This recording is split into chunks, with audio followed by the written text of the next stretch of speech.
and welcome back to Review Station here at Jubilee Road. In today's Review Station episode, we'll be taking a look at the all-new Dapol O gauge 060 Austerity / j94 steam locomotive, and here it is. I've been really looking forward to these, and it'd be interesting to see how good these actually are. As always with Review Station, we'll be looking at what we get in the box, looking at the detail and features, and hopefully giving the loco a bit of a run to see the mechanism and the running quality. So yeah, here it is. This is the all-new Dapol O gauge j94 or Austerity tank. Now, I've always had a lot of love for these locomotives. Very, very simple, but nothing wrong with that. So, what do we get in the box then? Well, not a lot. We get the owner's manual, which is filled full of different things. You do have DCC functions all in here, but this model I've got here is DC, so we won't be using any of those. And you can see it tells you how to take the base keeper plate off. It tells you lubrication points, how to fit the decoder, which is very easy here. You just pull the smoke box door off, fit the decoder, and put it back in. And there is a tool, you can just see it there, which is in the box, which I'm not going to get out now because that's all it is. It's just a tool for opening the smoke box door and pulling the board out itself. So yeah, plenty of information in that booklet then. And here is the loco itself. And interesting colour, isn't it? Sort of a caramel colour. Really rather like that. So let's have a close-up look then at the locomotive to see the details and the features. Take a look now at the details of this new model. And as we can see then, starting at the front, we do have metal sprung buffers. You got the hook and chain coupling there pre-fitted. Plenty of rivet detail there on the buffer beam. You do have the locomotive's number, which is number 15, printed very well there on the front. We do have separately fitted lamp irons, smoke box door dart, handrails, and a lamp iron there towards the top of the locomotive. And you can see the handrails there running down the side. And we do have a nice set of steps there towards the front. If we move on further down the locomotive, here we go. You can see the WPR number 15 printed extremely well there on the side tanks. The wheel set is really rather nice. Dapol have done it really nicely because the wheels are actually not flat, so that I think they capture that rather well.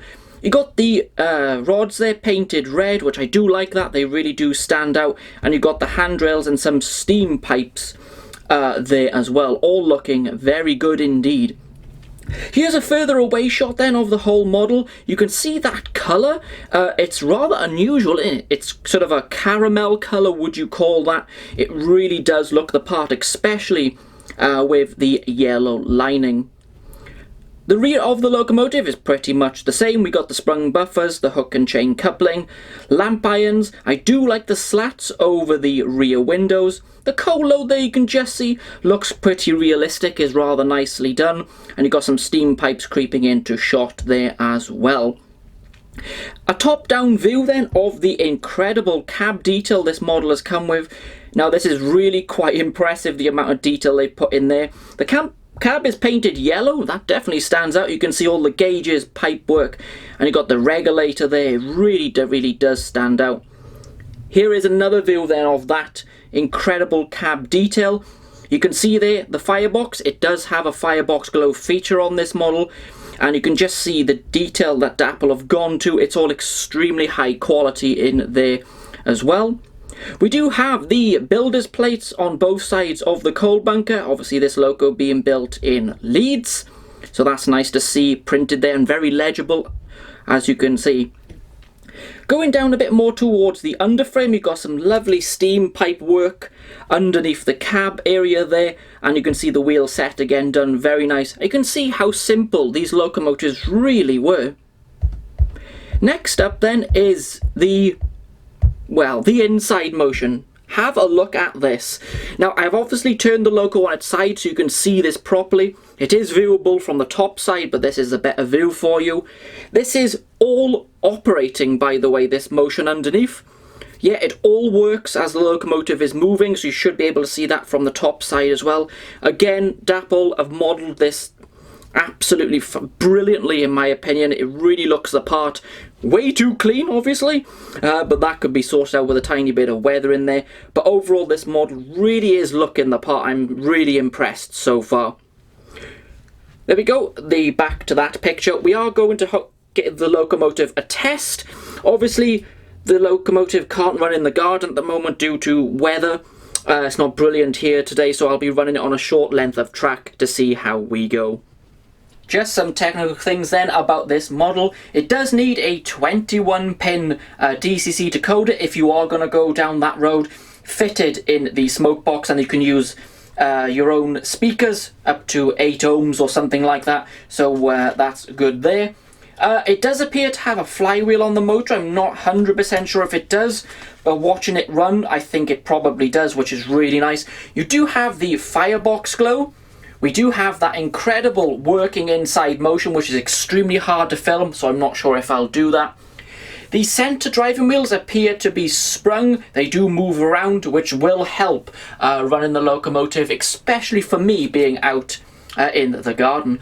The locomotive comes with an incredible amount of die cast. The chassis is die cast. The running plate is also die cast. The water tanks are die cast, the wheels are metal, and I believe the side rods are also metal, so an awful lot of weight in this model, so that's really quite impressive. So let's get this thing running and see what it's like. The way it stops. So what we're going to do, we're going to go in reverse as always. Obviously this is not a full-on test here, because this is all I can do at the moment this time of year. So we'll just go in reverse. Oh, very, very smooth there, isn't it? Bring it to the stop and bring it back the other way.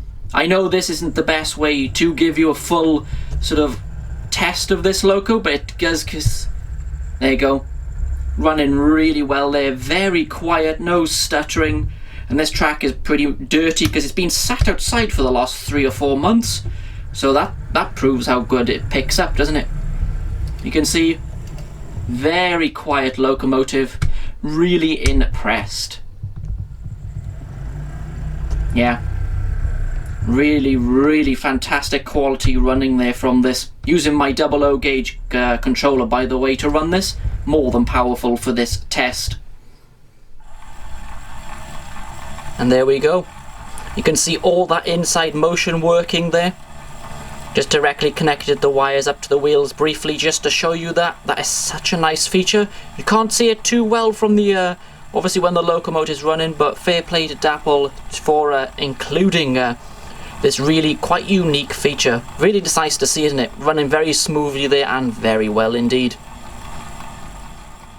And there we go. In conclusion then, what do I think of this Dapol Austerity locomotive in O gauge? Well, wow. It really is quite something, isn't it? It has absolutely no business being as good as it is for the price, which I'll get to in a minute. Everything is done perfectly. All the die cast it has, the detail that they've put in it, the inside motion, they didn't have to do that, but they did. The firebox glow, it feels such a quality locomotive. The livery is done to perfection. There is no faults whatsoever anywhere. There's no wonky parts, nothing falling off. Everything is done perfectly on this model. The price? Well, I bought this from MIB Models for £225. Now, to me, that is very, very good value for money for what you're getting here. Remember, it's O gauge locomotive, so this, as I said, has no business being as good as it is for that price. Dapol are definitely the best value for money manufacturer in O gauge and double O gauge. In my opinion, they do some really good models, and here is proof of that. So a huge thank you for everyone for watching today. Hopefully we'll get out in the garden when the weather's a bit nicer and give this a proper run. Let me know your thoughts on this. Do you have one? Are you thinking about getting one? They're definitely worth it. And that is it from me here at Review Station at Jubilee Road. I will be back with loads more railway content for you very soon. Bye everyone.